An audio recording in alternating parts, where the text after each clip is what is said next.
Hello मित्रांनो, मी सागर.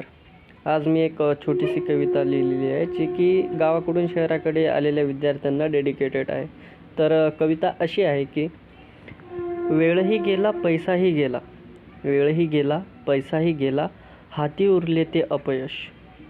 बापाचं प्रेम आईची माया, बापाचं प्रेम आईची माया, सगळं काही सोडून दूर गावी राहून स्वप्नांच्या या जगात एकटाच भटकत आहे.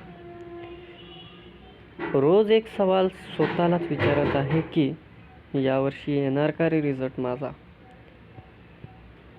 म्हणजे या कवितेच्या माध्यमातून असंच सांगायचं आहे की पैसाही जातो, वेळही जातो, हाती मात्र अपयश राहतं. सर्वांना सोडून दूर राहून प्रयत्नाच्या या दुनियेत एकटाच भटकत राहतो. आवडल्यास लाईक करा, शेअर करा.